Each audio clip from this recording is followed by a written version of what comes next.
evening, everyone. I'm Erica Sensio, the chair of the Housing and Land Use and Economic Development Committee. And the agenda will be as follows. We're gonna have a presentation from CCHR about the fair housing protections under the city human rights law. Maybe some updates from HPD, and I gathered some information from some of the questions that Barbara had about some buildings that were on construction, presently on construction in the district, that you can follow the link to.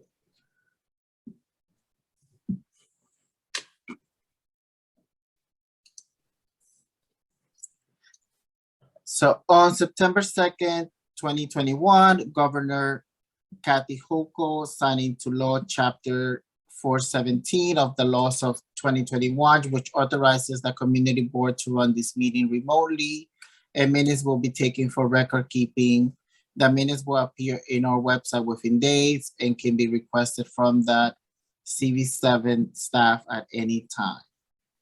If you're calling into the meeting on the controls, we're joining from the line or cell by calling dial-up number. To hear all available commands, enter ** on your phone, *6 mute or unmute yourself, *9 virtual raise your hand. This is how we will run this meeting. So at CV7, Community Board CV7 has the right to remove or ask a member of the public to leave a meeting or block participation of anyone who engages in inappropriate conduct, including but not limited to obscene or offensive images or languages, personal attacks, threats, or any other behavior that reasonably impedes the orderly administration of the meeting. Repeated offenses will be reviewed by the Board Executive Committee or any other assigned committee for a ban. The amount of time to be objectively determined by the above committees of the participant in the event of repeated disruptive behavior. If in-person outbursts or attacks continue, will be considered disturbing the peace and the authorities shall be summoned. So everyone besides the speaker or presenter will stay muted throughout the meeting. After each presentation is over, I will inquire if committee members have questions. Committee members will signify that they have a question by pressing the raise hand button on your screen or request to speak through the chat or when the chair opens the floor.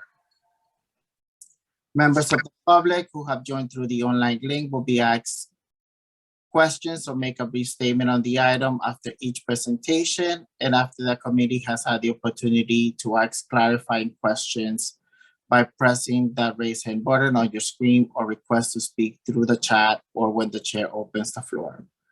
Only those recognized by the chair of the committee will be allowed to speak during the allotted time. We will stay on topic with the agenda items. Any other items will be,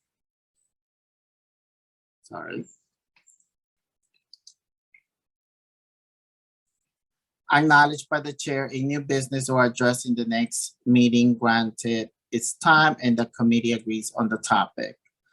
Following the question discussions and public comment portion, the committee will begin the discussion after each presentation agenda item and will conclude with the discussion to vote on a recommendation.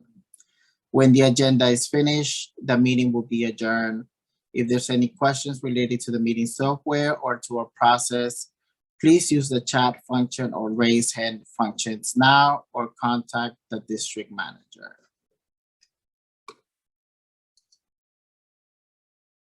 So we'll begin with attendance.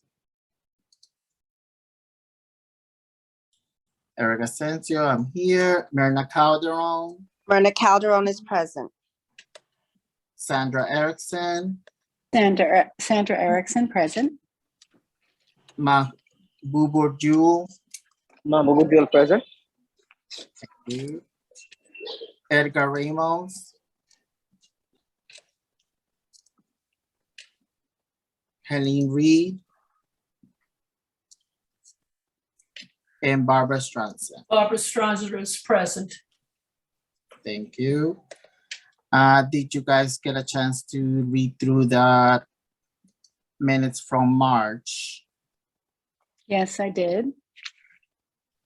Okay, any comments or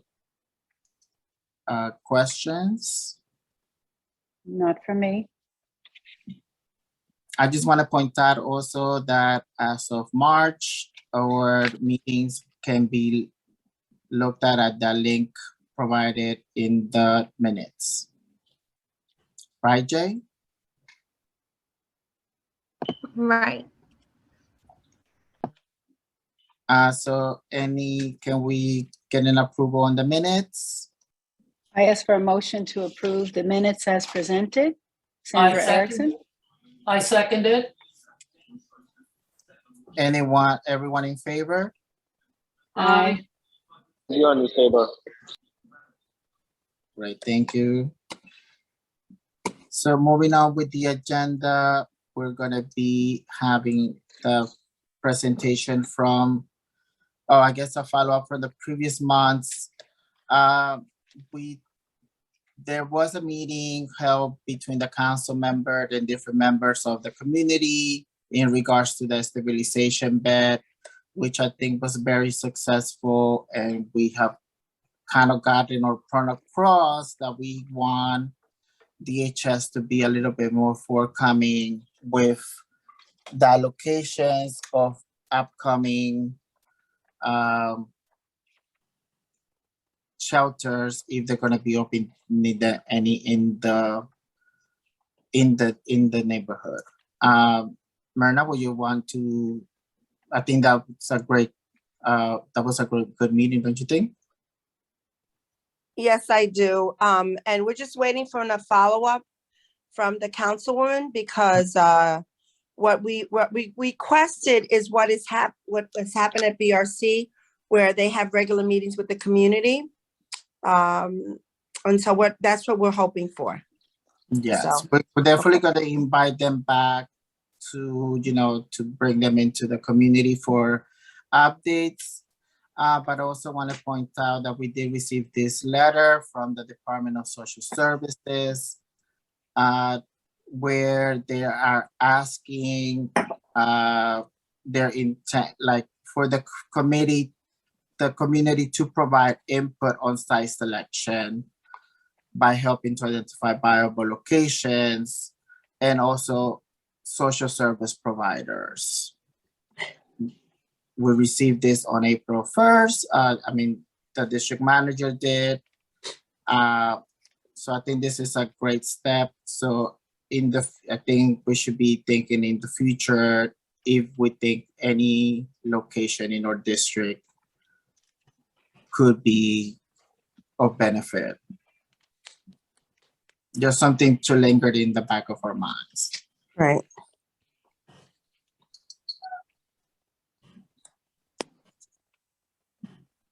And then also on previous, we did receive also this other statement from the borough president where she and Mayor Adams signed the executive order to strengthen fire safety enforcement and outreach in the wake of the Bronx apartment fires that have been happening lately. So this is another great outcome for the community, I think.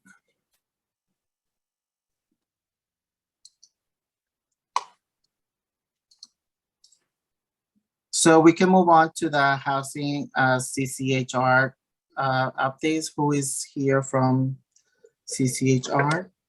Hi, Eric. This is Orlando Torres from CCHR. Hi, Orlando. How are you? Good, good. Thanks for having me. So should I just get started? Yeah. Okay. I'm going to share my screen.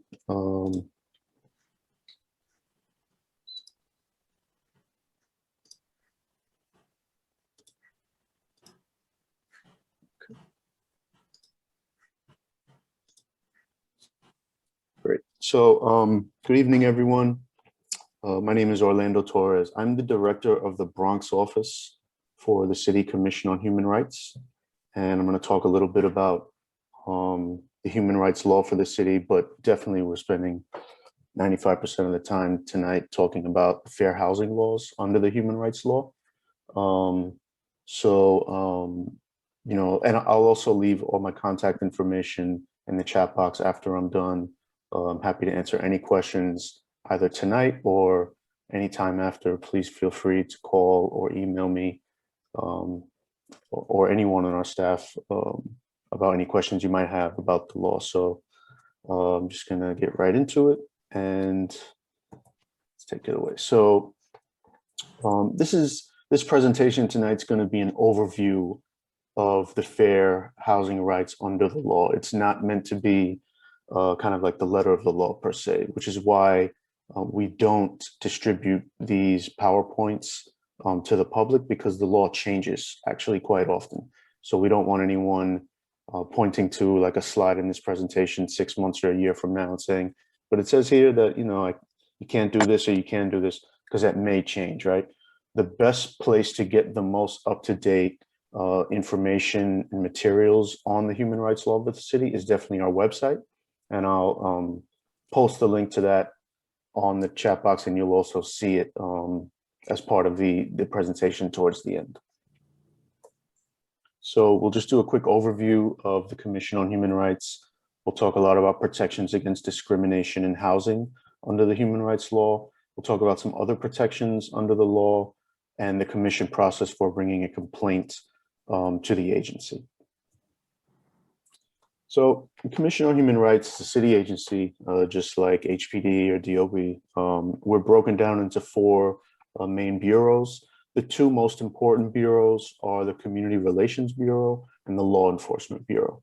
Essentially, what we do is we provide legal services to people who feel they've been discriminated against or harassed in housing, in employment, in places of public accommodation, and also some other areas, discriminatory harassment, which is essentially street harassment, and bias-based profiling from law enforcement. But like I said, the 2 main bureaus are CRB and LEB.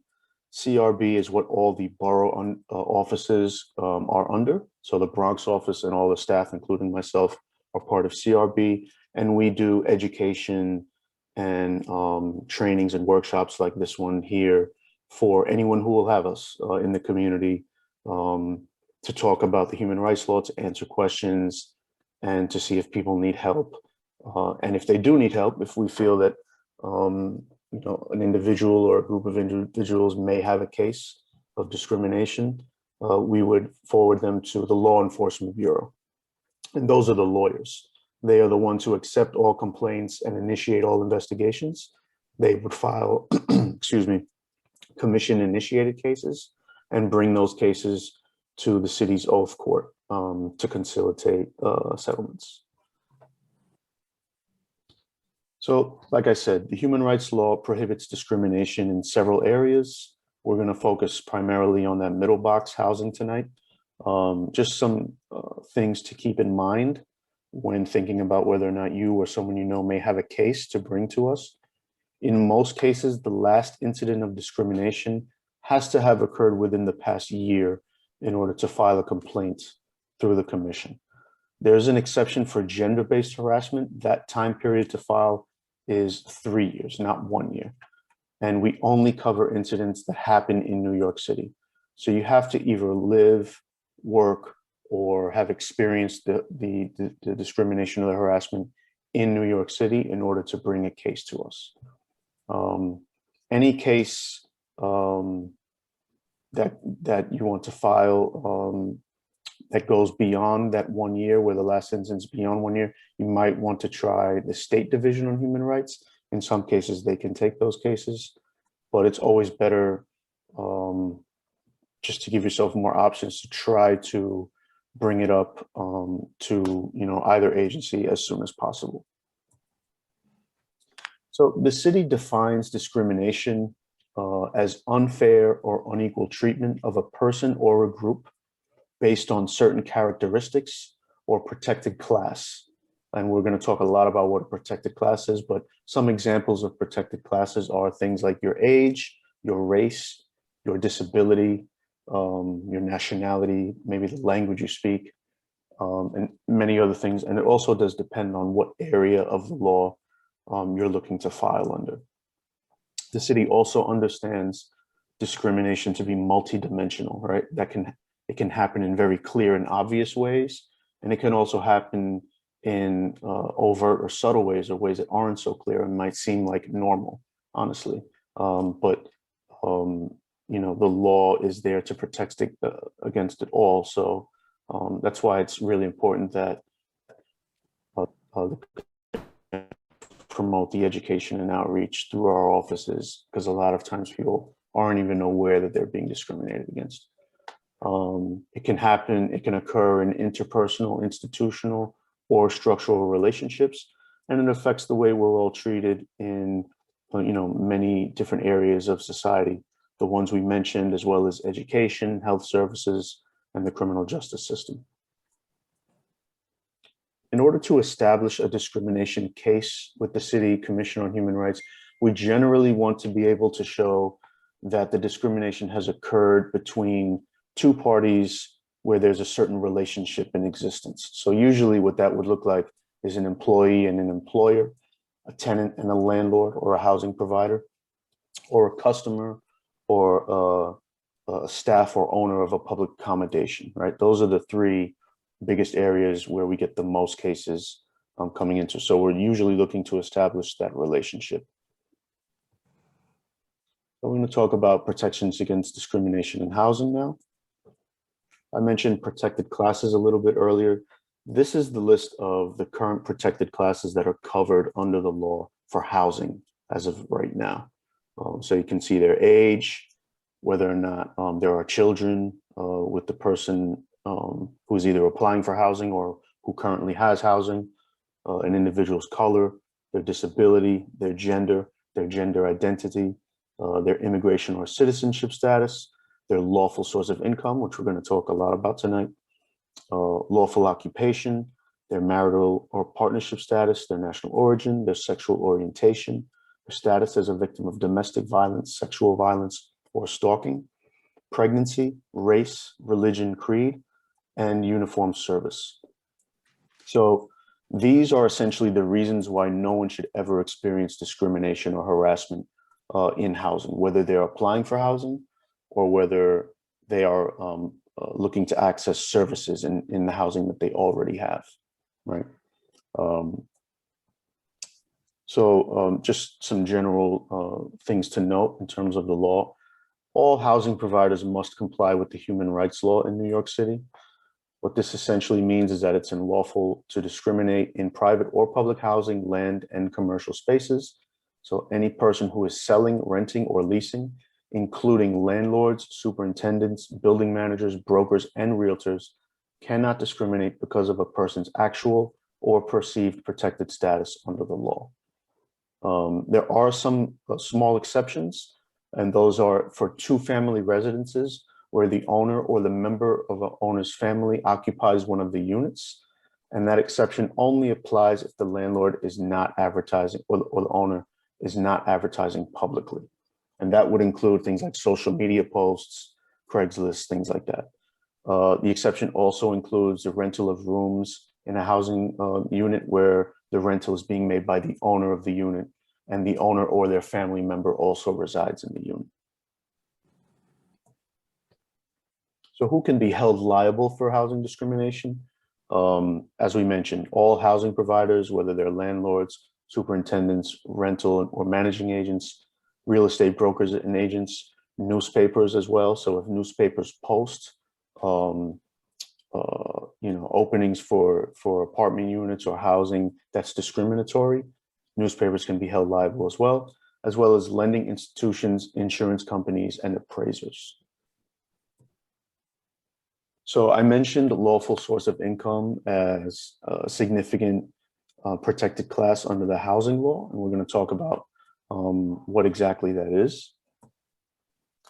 So as of February 15th of 2021, the law was expanded to make most of New York City rental properties subject to the human rights law's source of income protections, regardless of the number of units in the property.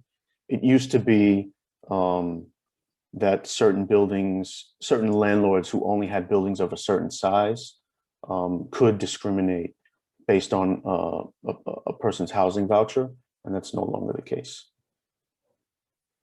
So a lawful source of income includes any form of federal, state, or local government housing assistance, whether it's cash or a voucher. It includes income derived from Social Security, child support, alimony, and foster care subsidies, and it can include vouchers for security deposits, one-time emergency vouchers, or rental assistance vouchers. Essentially, it includes all rent subsidies. It includes Section 8, HASA, City FEPS, SSI, SSDI, and the GI Bill. So any advertisement that says no vouchers are illegal in New York City. Again, whether that's being posted in a newspaper or online, social media, or just kind of like a commerce site, it's illegal if it's posting for a unit or a house in New York City. A landlord or broker or agent thereof with the right to rent, sell, or lease housing cannot refuse to rent an apartment because the prospective tenant receives public or housing assistance, including Section 8. It cannot refuse to process renewal paperwork. It cannot refuse to do repairs for a voucher holding tenant and then do repairs for a non-voucher holding tenant. It cannot refuse to rent an apartment unless the prospective tenant earns 40 times the rent. That kind of guideline is only applicable to applicants who don't have vouchers.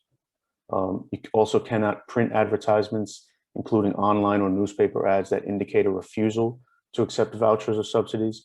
And you can't require credit checks when the voucher covers the entire rent and the utilities. You also, for housing providers, they're not allowed to just pick and choose who they ask for credit checks, right, for their applicants. So if you're asking credit checks from, one person, you have to ask everyone. Some examples of lawful source of income discrimination that we see, very often in our office are statements like, we don't take payments from this program. Questions like, don't you have any other income? Or, okay, this program is fine, but can someone else guarantee the rent? Do you have like a co-signer? We will take that program, but you still have to pay first month's rent, security deposit, and the broker's fee in cash upfront. Or things like Section 8 is taking too long to inspect the apartment, so I have to rent it to someone else. These are all, violations under the law. Regardless of the number of units in the building, a landlord must accept rental subsidies if the apartment is rent controlled and the tenant lived there when that law took effect in March of 2008. Obviously, there's not a whole lot of rent controlled units left in the city, but there are some, and so this would be relevant to those. And this applies to brokers or real estate salespersons who negotiate the rental, sale, and lease on behalf of a landlord as well. So different terms and add-ons or side deals for applicants with housing vouchers are not allowed. They're considered discrimination as well. So a housing provider cannot pick and choose which voucher program to accept. They cannot require additional payments or add-ons from a voucher applicant.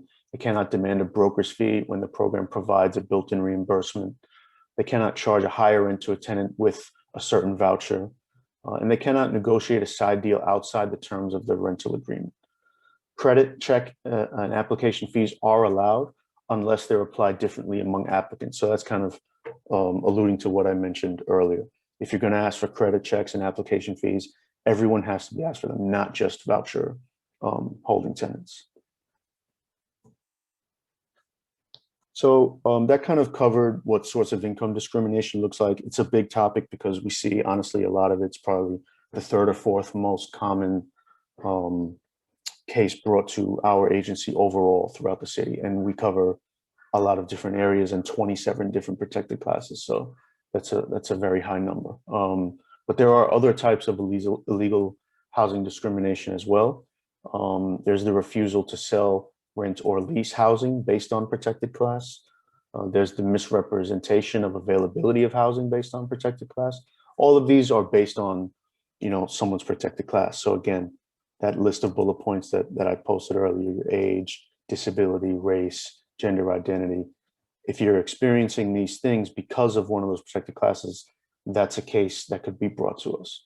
Providing different housing services or facilities, posting discriminatory advertising or marketing, refusing to provide reasonable accommodations for people with disabilities, steering potential homeowners, home buyers or renters to or away from a particular area, and pressuring for profit homeowners to sell by exploiting ethnic, racial, or other demographic changes. All of these are considered discrimination under the law. Some unlawful lending and credit practices I'll just go over quickly. It's illegal to refuse to make a mortgage loan to a qualified applicant. It's illegal to refuse to provide information regarding a loan and to impose different terms or conditions on a loan or credit card, such as different interest rates, points, or fees based on someone's protected class. So I mentioned quickly reasonable accommodations.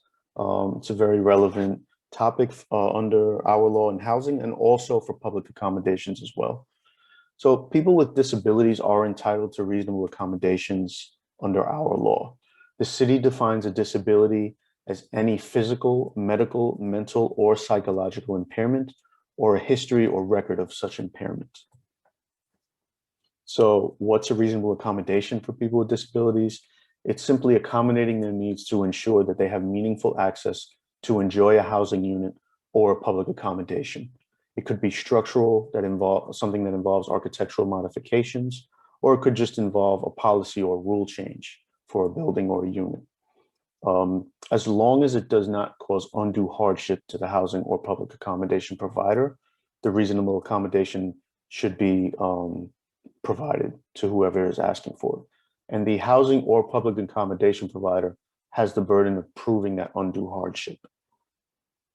So if a housing provider wanted to deny a reasonable accommodation request because they believe that it was going to cause an undue hardship, what they would do is just communicate that to us, and we would determine if that accommodation did indeed cause an undue hardship by looking into the nature and cost of the accommodation that's being requested, financial resources of the housing provider, tax records, financial statements, depreciation, and any documents covering revenues and expenses for that housing provider.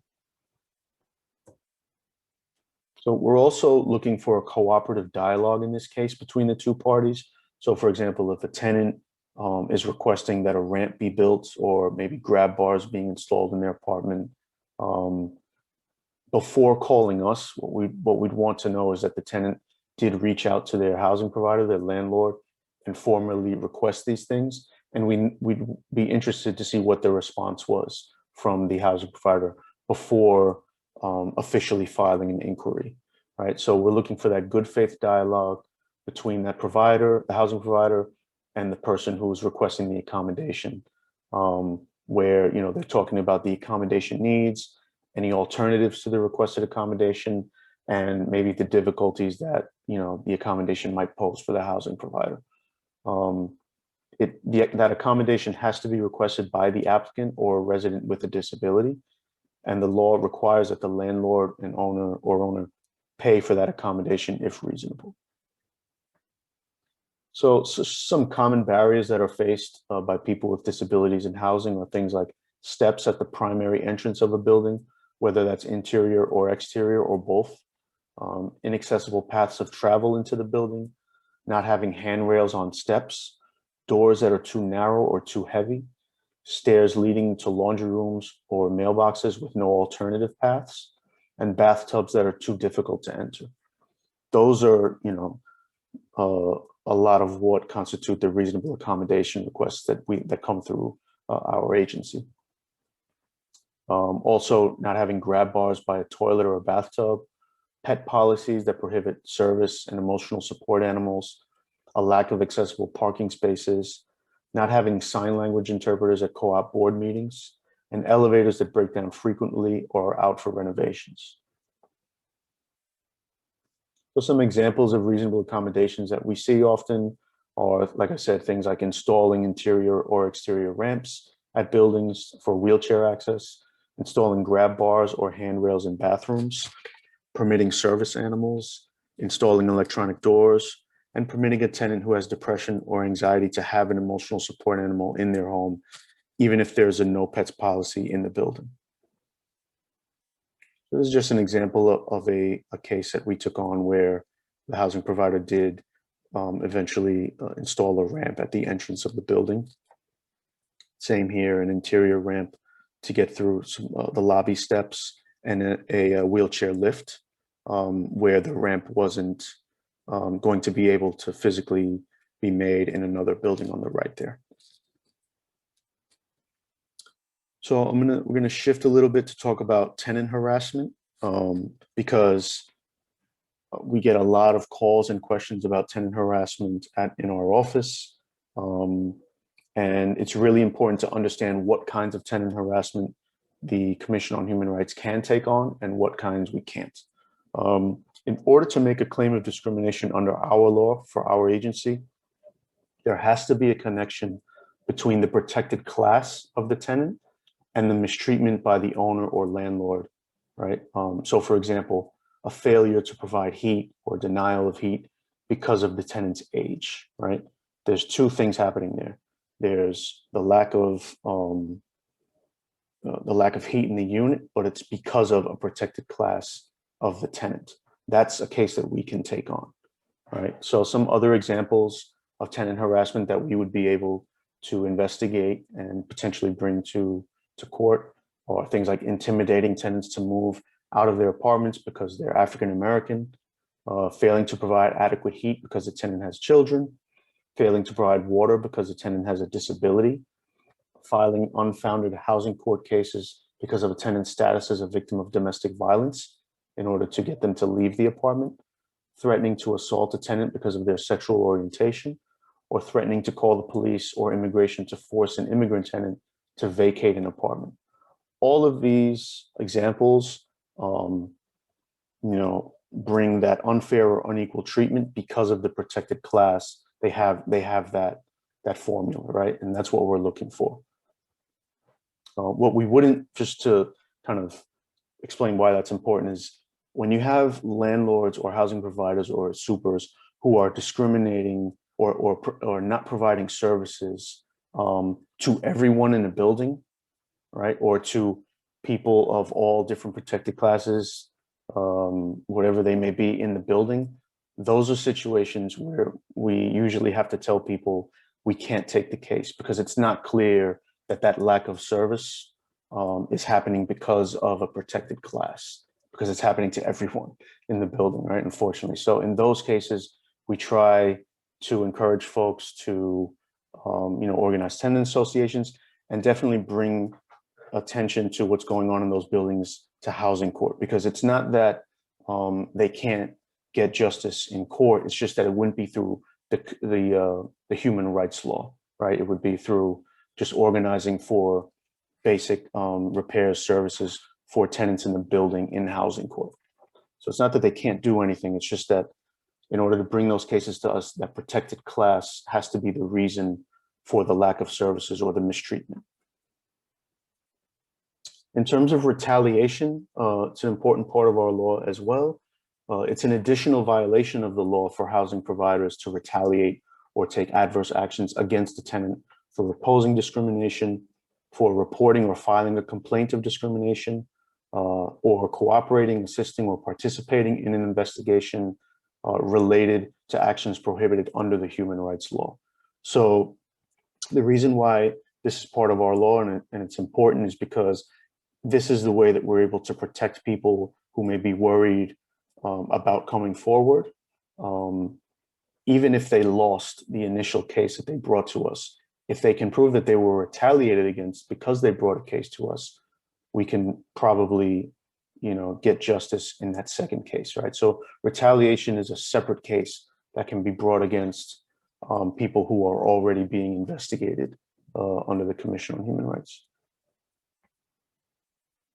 Some examples of retaliation in housing could look like blacklisting tenants, refusing to make repairs after an investigation has been initiated, refusing to renew a lease for a tenant who has brought a housing provider or their landlord, to our attention, or intimidating tenants, right? Telling them that they're gonna, get in trouble, either with the law or for any reason, because that housing provider is part of an investigation. All of these are illegal examples of retaliation.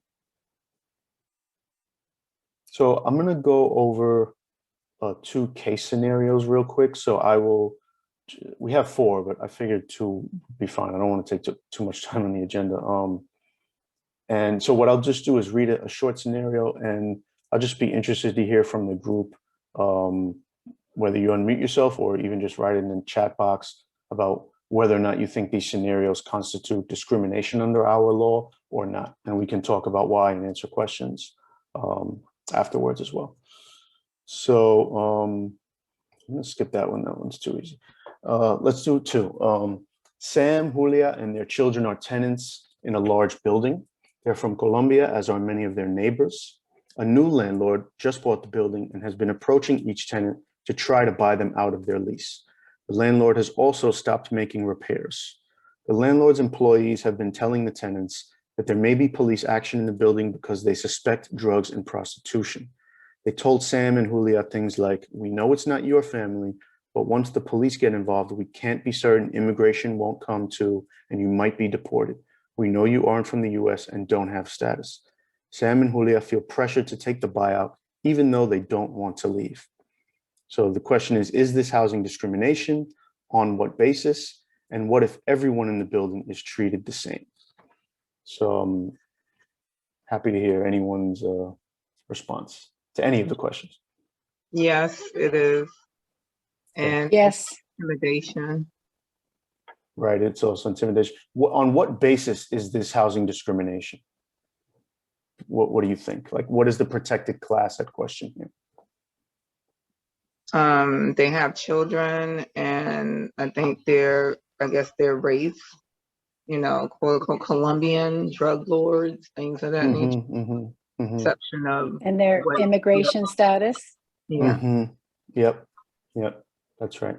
Yeah, exactly. So specifically for Sam and Julia, they've been kind of targeted, because of their nationality. And it might not just be them either, right? Like if there are many Colombian tenants in the building and they've all gotten the same kind of communication from the landlord, there's probably a case there for discrimination based on nationality.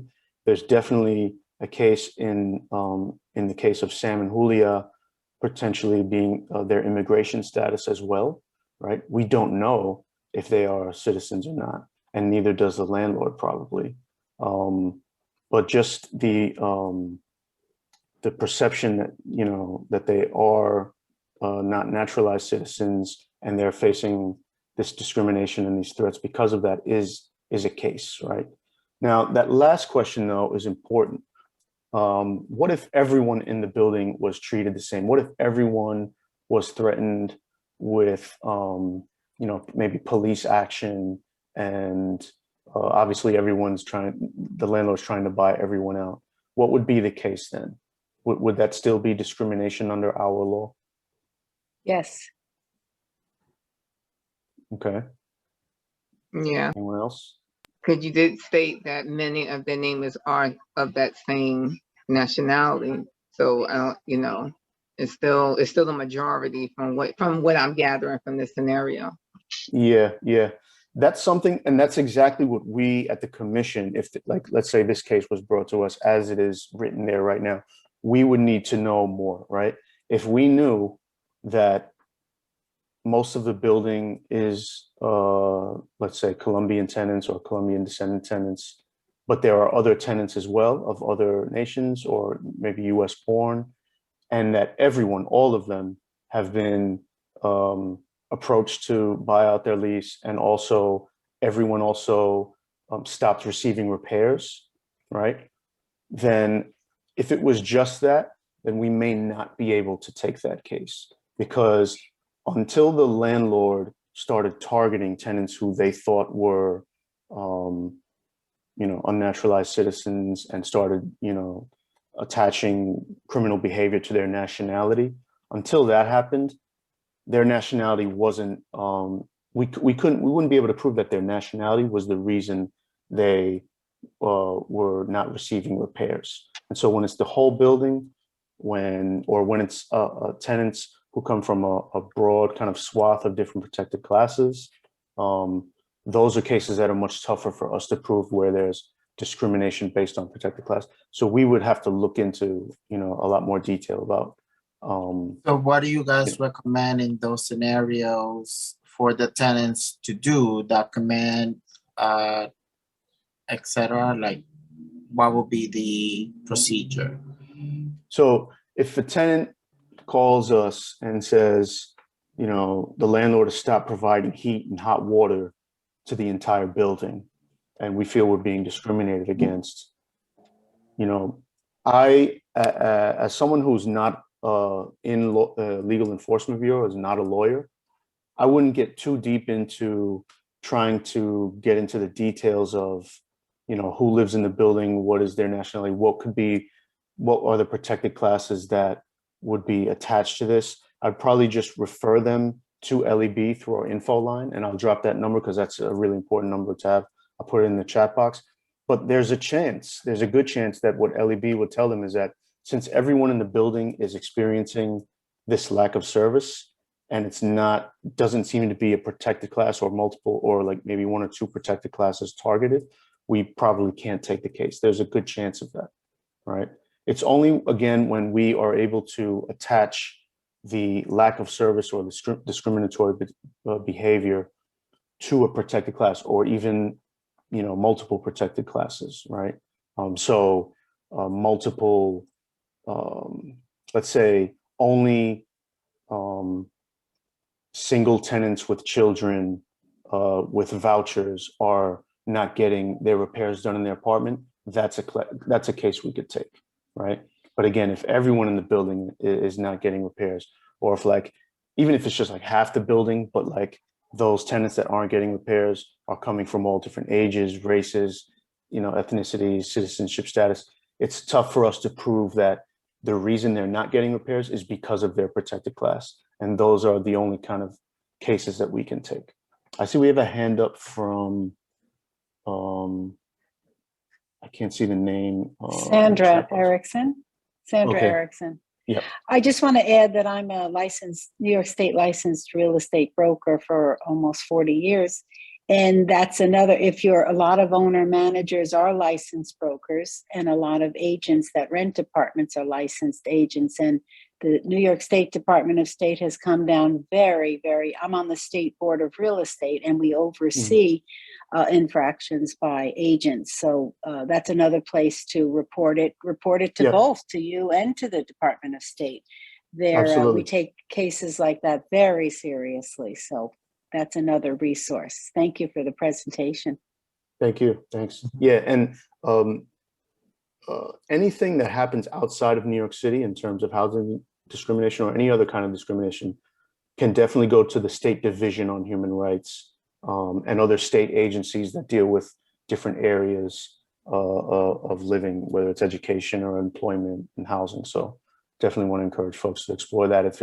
If they're experiencing things happening in Yonkers, Mount Vernon, Long Island, we can't take those cases. Letitia, you had a question too? Yes, I have a question in regards to what is the stipulation for people that have, like, for instance, my mom lived in the building for I want to say almost 30 years. She just recently passed away. She was on Section 8 with my sister, who was basically born there and lived there all her life. It's a 8 apartment building, so it's like 4 floors with 2 apartments on each floor. And the landlord died many years ago, and his wife took over the apartment. There was plans to sell the building, so all the tenants moved out with the exception of my mom because she was disabled. So the landlord, but somehow she finagled for my sister not to put her name on the lease because she was like, oh, well, you're already an occupant in the apartment. But she doesn't seem to realize my sister has always lived there since birth and was actually on the Section 8 voucher as well. So like I said, my mom just recently passed away in January, and the woman wants her quote unquote out because she needs to do repairs. But then I found out from my sister that she's been doing repairs and renovations with all the other apartments with her still in the building. So I'm like, well, what's stopping her from just simply moving into another apartment to do the renovations there?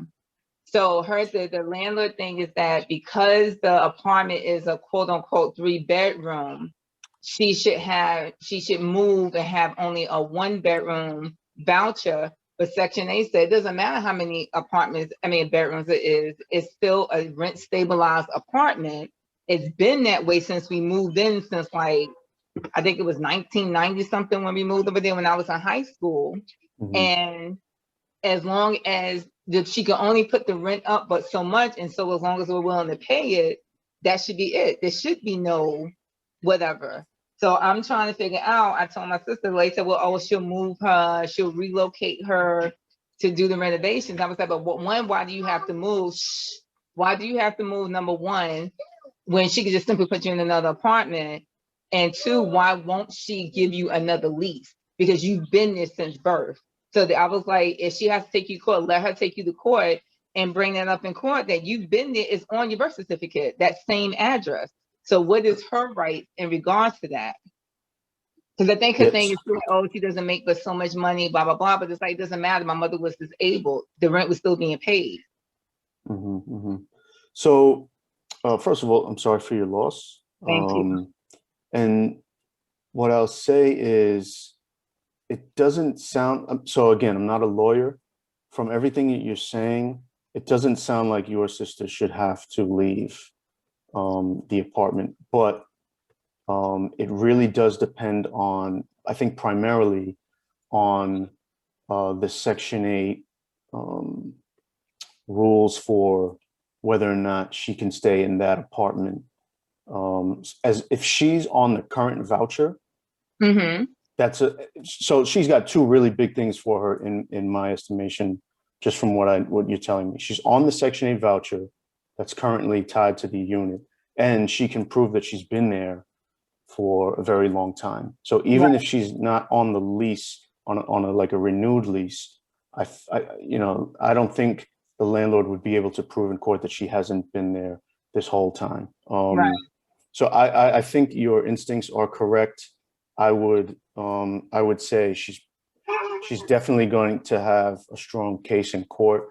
I just can't guarantee to you that Section 8 won't say, okay, since this, like, I don't know if the voucher was, if the voucher was given to your mom because of the disability or just because she needed the income to get into unit and she was approved at the time. And if that dynamic changes because, it's now your sister's voucher. I don't know the details of that. So that would be the only question that I would think. I can't, so I think that's the best answer I can give you. I can also refer you to our housing specialist who may be able to. Probably, she should reach out to you, Orlando, I think. Yeah, sure. Yeah, we could definitely. I'll leave my cell and an email, and we can talk. Okay, thank you. I did have a question for you, Orlando. Sometimes people who are looking to rent also say, "Oh, a landlord prefers to get people that have a voucher rather than rent it out to me that I don't have."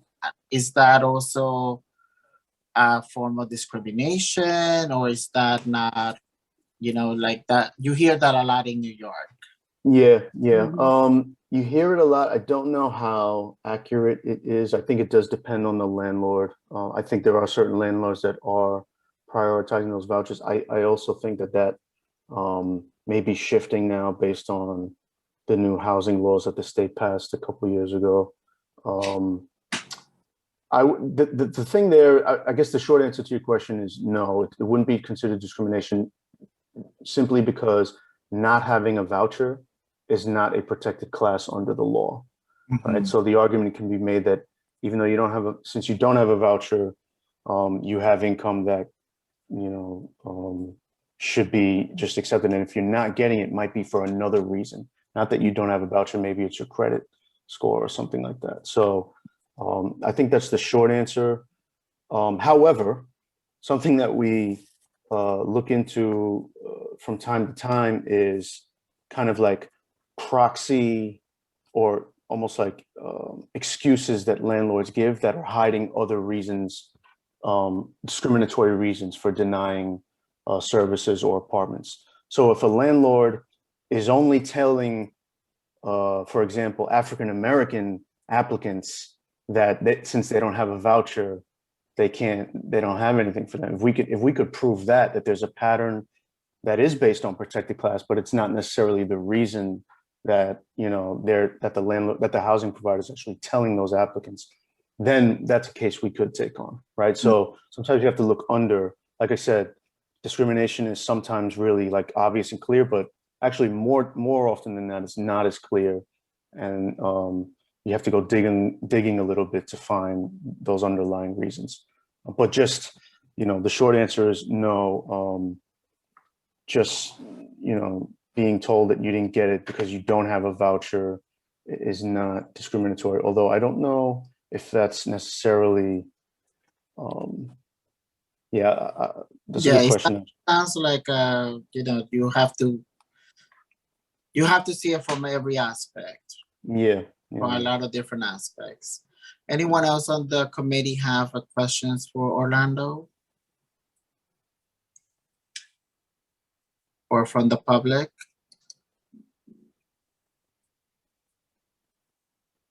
So I'd just like to mention real quick, just wrapping up, the commission can impose $125,000 in civil penalties for violations and up to $250,000 for really malicious conduct or, willful wanton violations. And this would be in addition to other remedies that could include but aren't limited to getting the tenant into the unit that they were initially denied, mandating a landlord to attend trainings on the law, damages for victims of emotional distress, and maybe other out-of-pocket expenses related to the discrimination. This is some of the information of how to contact us. You can call 311 and ask for the Commission on Human Rights, or you can just call our info line, which I mentioned before.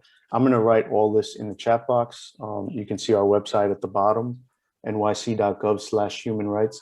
It's a really great resource for, all community boards, really all members of the public, just to get really up-to-date, interesting information on the human rights law in many different languages. Just check out the website, and please let me know if you have any questions about accessing certain topics or finding an answer to your question. And yes, thank you. Thanks for having me. Hope I didn't go too long. Oh yeah, sure. I'm sorry. In the case where someone is getting an apartment through a program, let's say they have those, I forgot what it's called, something Humanity for Homeless or something like that. Let's say their rent is the rent is $1,700, but HPD or whatever is paying, like, let's say the bulk of it, and out of their income they're only paying, let's say, $200 or $300. Right. When they're moving in and they're paying a month's rent and month's security, they're only supposed to pay that portion, which is the $200 or $300, two times or whatever, not the full $1,750 or whatever that's being charged. Correct? That's correct. 'Cause they have a voucher. They have a voucher.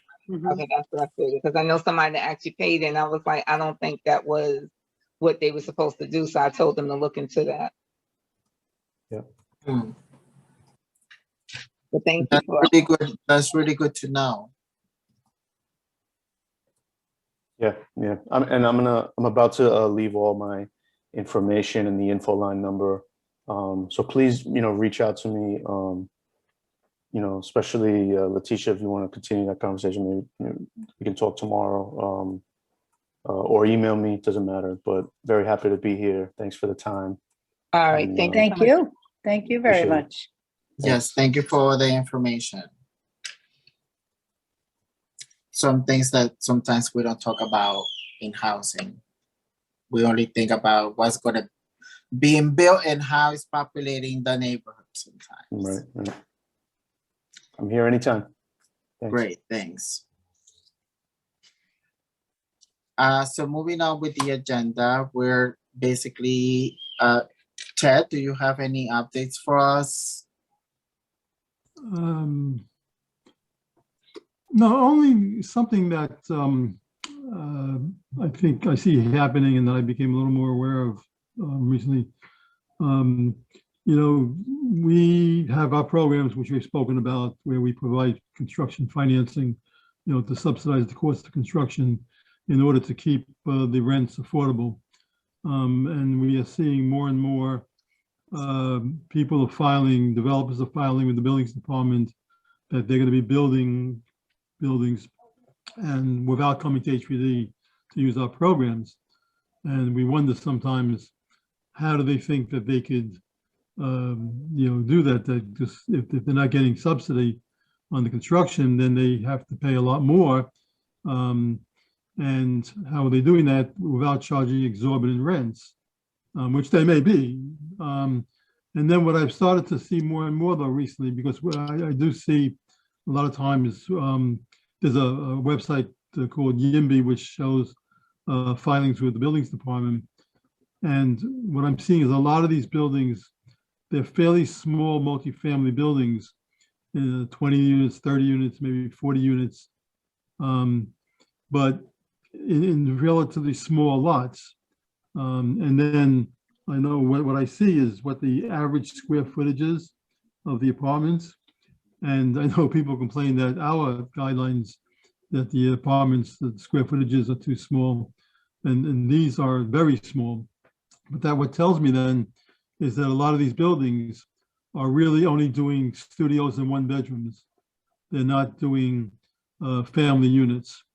And that's the way that they're able to make it work, presumably. I mean, I hope for their sake it works, in that they're just squeezing in as many units as possible in order to have the income that they need to be able to pay off the bank mortgage that presumably they're getting. You know, I've seen recently, and this is all over the Bronx, including District 7, but I've seen recently, you know, somebody will do 20, 30, 40 units and average under 500 square feet per unit. Well, that's below our maximum even for a studio. And so, you know, they're obviously, like I said, just squeezing in units. And that's not really then serving the community. And again, I would just say, you know, to the committee and to the district manager, that when you see some of these, you know, try to have them come to the committee just to do a presentation. You know, they probably won't want to because they're not required to, and so they wouldn't. But it'd be interesting to hear from some of them, you know, what they're doing and how they're doing it. Again, they're not doing anything illegal, but just to get a better understanding of what is happening. Ted, one question, are they getting any real estate tax abatement? Well, presumably, yes. Presumably, you know, they're using, I mean, even a massive number of buildings are being developed now, or being filed at least to be developed. And what they're doing is, if they're not using our finance programs, they are using the tax incentive programs, which overwhelmingly are as of right. And so, you know, you'll see, like, even, you know, not so much in your district, but even like in the very deep South Bronx, like along the Deegan, you know, you'll see these towers that are going up where they're going to be charging a lot of money for rent in those buildings in areas where you wouldn't think that those rents are achievable. They will have to have 20 or 30% of the units be affordable if they're using a tax incentive program. But even then, what's defined for them as affordable is not low. So, you know, almost every building, you know, maybe not somebody in Midtown Manhattan, but certainly in the Bronx, anybody who's building a building, particularly if they're not using subsidy for financing, they're using a tax incentive program. Is it usually the 421A? 421A? Okay, 421A. but that's already now not been renewed, right? Well, I don't know. And, you know, I don't know what the final agreement with the budget was, if there was substitution for it. You know, that's what was being proposed. Yeah. But maybe 421A would end, but there'd be something new, Right. you know, to achieve the same purpose. Mhm. You know, could be 420C, could be an Article 11. You know, these are the various tax incentive programs. But, you know, Article 11 requires city council approval. The others, you know, if you fill out the forms correctly and you follow the rules, you'll get it. Right. Thank you. That's good to know.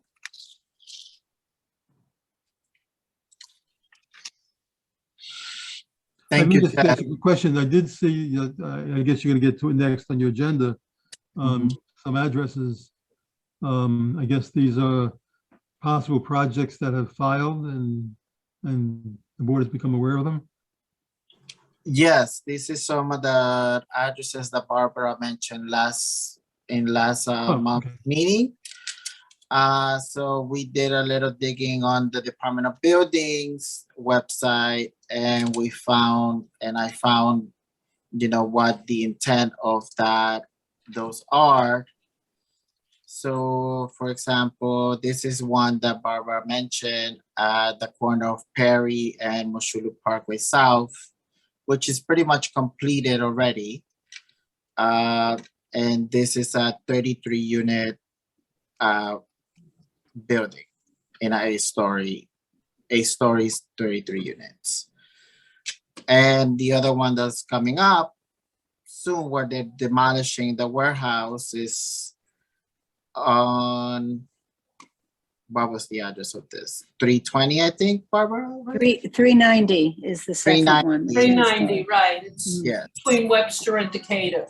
Right, so this is gonna be another 52 unit building, 10 stories, facing Moshulu, with the rear yard equivalent, basically a rear yard facing 201st Street. This is the zoning. What, Barbara, what was there before? What was that It garage? was that old empty garage, right. The garage, oh, you've been looking at that for years. Years, which I oh. understand wasn't stable when it was originally built. Mhm. So something like this is gonna be coming up, Barbara. 10 stories. Well, they're working there already. The Yeah. garage is almost all down. Thank you for looking it up, Eric. No problem. And yeah, like Ted is right, we should probably, you know, keep looking at the Department of Buildings website and maybe reaching out to these developers to kind of come and give us at least a courtesy presentation. True. Can I add something to that? Sure, go ahead. I've seen that there's a school being put up on Jerome, right across the street from Walter High School, and that little elementary school that's near it. And it's across the street on the side where they just built another building maybe a year or so ago. They put up a unit. And when I went past, I said, oh, what building is this? And I looked, and it had a big old sign that said schools. But I was like, I didn't recall. I remember mentioning that we needed more schools, but I never recalled hearing that a school was going up at one of the other meetings. So I was a little bit surprised. You're talking about on 196 in Jerome? Right. Yeah, I didn't realize that the building was going up there. Yeah, there's a new building going up where the old Social Security office Right. used to be. I'm gonna look into it. I'm not sure what it is exactly, to be honest. No, it's definitely in school because I took a snapshot of that sign that they put to tell you like what's going up, and it's definitely all it said was school and whatever other little information to go on some website, but it's definitely it says schools. Definitely. Oh, okay. Yeah. Okay, that's good. That's a good thing. That's a very good Need thing. more schools. Great, great to hear. Yeah, and I guess that leads us to this announcement that Sandra found that was emailed to her, that the senator and the borough president and the city council member are going to be hosting a community visioning session for the Armory at Kingsbridge and Jerome. I'm going to try to put that information for you to register on the chat, but this Thursday, right, Sandra? Yes, Thursday.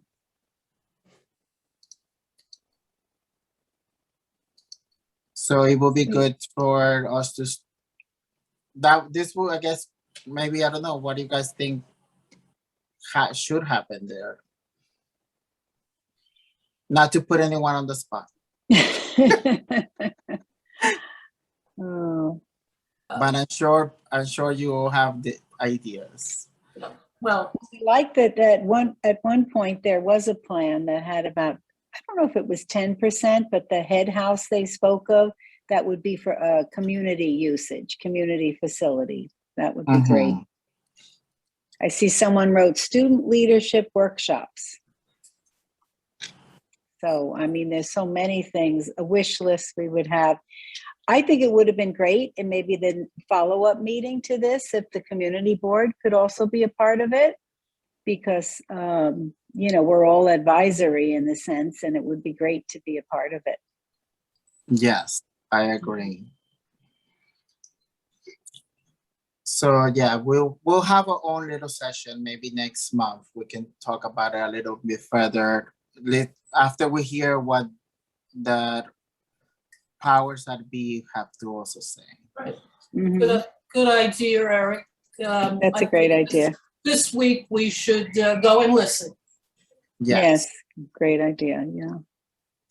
I mean, sometimes I think I want like a Barclay centered idea, like an arena there, because we need one in the Bronx too, but I don't know. Would it be chaotic? Probably. We'll have to see. My concern with that is, like when they were going to put up the ice rink, and the feeling was that it would not be for the community. People would be coming from all over, similar to what happens with Yankee Stadium. So we'll see. I think now it would be of a greater advantage to the community if we had things, schools and whatever else they want, that would really serve the community rather than the suburban areas coming in. Right, But maybe we could have a mix too. right. There's enough room there, one floor for one item and the next floor maybe for something else. There's plenty of room. Yeah, I just want to ask something. Mr. AJ put in the chat something about Sam's floor covering. Oh, AJ, did you hear anything about that? Would you tell us? Have you heard any updates on that? Oh, suggested site for housing.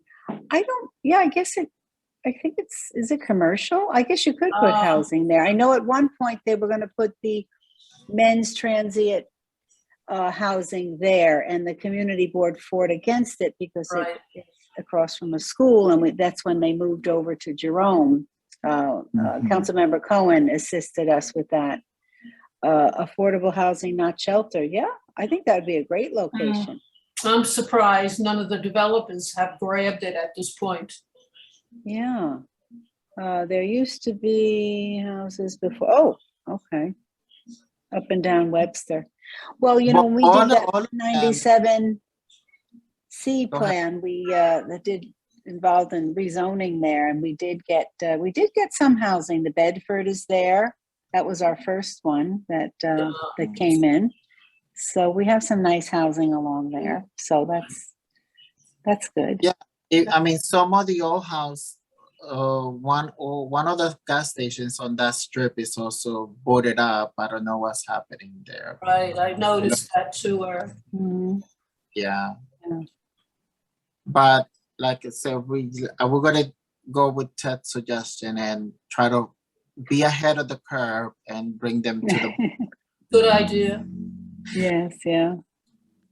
And then one last thing, that for next month, we also gonna be having the Department of Sanitation come and talk to us about the new regulation that requires them to file buildings over 150 units to file a waste management plan with the city.